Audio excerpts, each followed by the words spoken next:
angles. So he's using incline dumbbell flies, which is going to hit a different angle. And you can see the intensity again. You can see his face right there. He probably wants to cry at that point. Leroy's just not letting him. Today, we're diving into the legendary training of six-time Mr. Olympia Dorian Yates. Everyone that's ever known anything about bodybuilding will know blood and guts. I want to walk through what's right, what's wrong, and speak about whether it's going to be useful for someone new, an intermediate lifter, and then someone more advanced, and let you know if his style of training is going to be useful for you. We're watching blood and guts, chest and biceps training. In 13 years of bodybuilding, Dorian Yates has gained 70 pounds of muscle and made the journey from the back streets of Birmingham, England to bodybuilding's Hall of Fame. What you are now going to see is how he built his Olympia-winning physique. What you will see are Dorian's... So the first thing to say is that everyone thinks that Dorian Yates did one set to failure. And whilst his one set to failure was a set that he counted as his working set, the reality is slightly different. So as you can see, he did do multiple sets. The feeder sets, they're not working sets, but there is some stimulus being created. So it's not exactly Mike Mentor's style, it's slightly different. And there is research as well by Schoenfeld that shows that hypertrophy scales with weekly sets. So in practice, Dorian wasn't outside of science. His total session volume still landed in that effective zone. Actual workouts. There were no retakes and no simulations.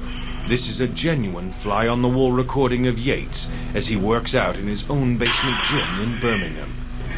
Each body part is trained every 6 days. Now let's watch his top set. Come on! Yeah! What are you here for? Fly number one, man. Let's see the eight.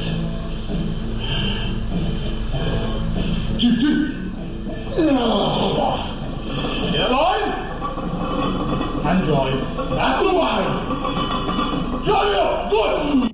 You can see how much control he's got over the weight. He's doing 80 kilos at each side of a barbell, which means that he's incline bench pressing 180 kilograms. Most people that try to lift 180 kilograms on the incline ego lift, but he's got full range, he's got strict reps, and if you watch to the end, you'll see that the force reps are being spotted by the other guy, who I would absolutely love as a trainer.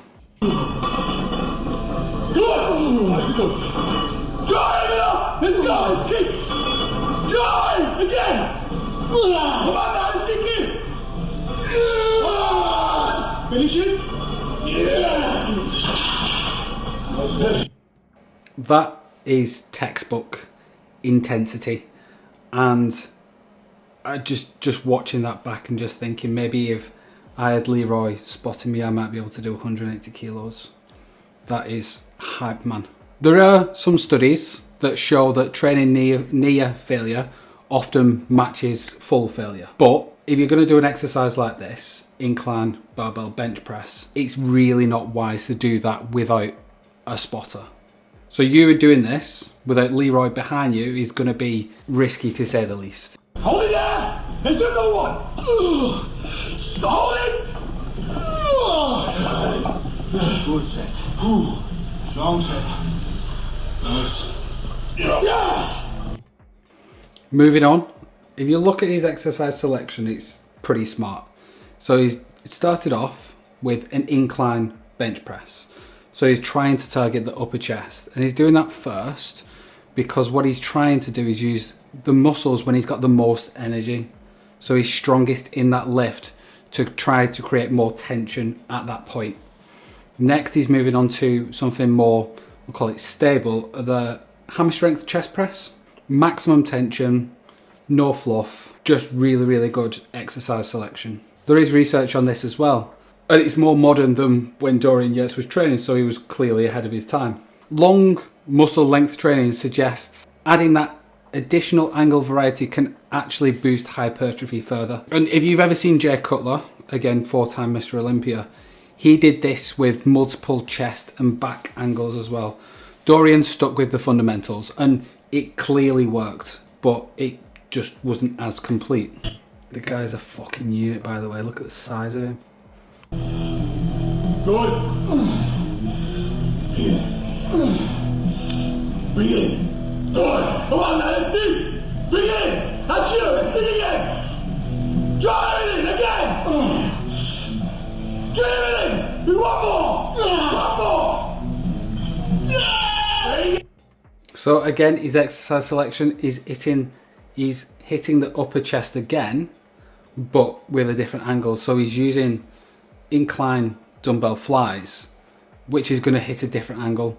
And you can see the intensity again. You can see his face right there. He probably wants to cry at that point. Leroy's just not letting him. Come on. His last exercise on chest is cable curls. So again, hitting a different angle, he's going to hit the lower chest. So he's done 2 on incline, which tends to be, for most people, the hardest to hit. He's done 1 neutral angle, hitting the whole chest, and then he's doing 1 decline angle set. So he's trying to hit the lower chest. Technically, that's going to be 4 exercises with maximum intensity, all out failure. But if he's doing 2 warm-up sets for each, and yes, not complete failure, but that's going to be 12 sets. That means that he's well within that range of hypertrophy that research shows is the best for hypertrophy.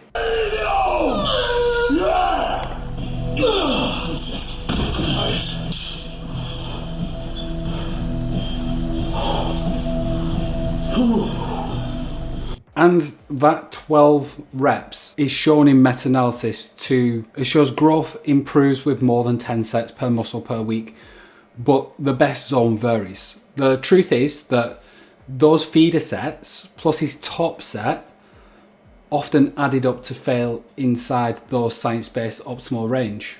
And the frequency, when the volume is equated across the week, once training versus twice training per week produces similar results. The problem is twice training per week, volume equated, would probably be better. However, if you're going to train like Dorian, which you can clearly see he's an absolute tank and will completely decimate his muscles, he's going to need more rest. So realistically, this worked for him. He did 2 days on, 1 day off, 2 days on, 1 day off. So he hit every single muscle once every 6 days. So it's not quite the bro split, but I mean, it is, sort of. Moving on to biceps.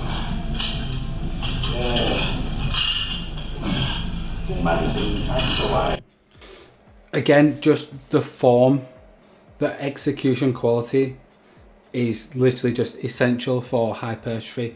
That's one part of Dorian's style that everyone could copy. Not the weight, maybe not even the top set and that intensity, but the form is just perfect.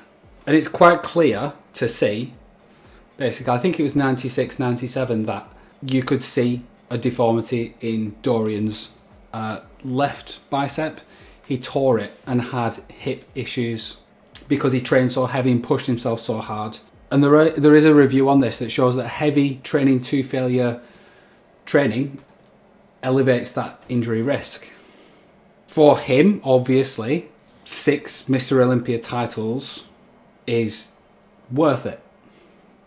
For most lifters, the cost would be career-ending injuries, losing money because they can't go to work, and not ideal circumstances if you've got children. And consider the environment as well. The gym that he was at is in Birmingham. It was dark, hardcore, no distractions. Research shows environment amplifies intensity. So even if you wanted to train like Dorian, it's likely that you wouldn't be able to because you're just not in the right mindset to do it, which means that you wouldn't be able to replicate the result.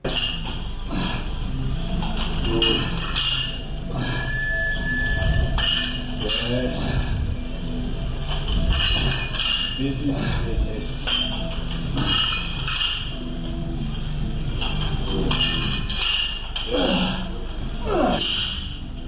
Come on, man. Come on, man. Come on, one shot, one kill.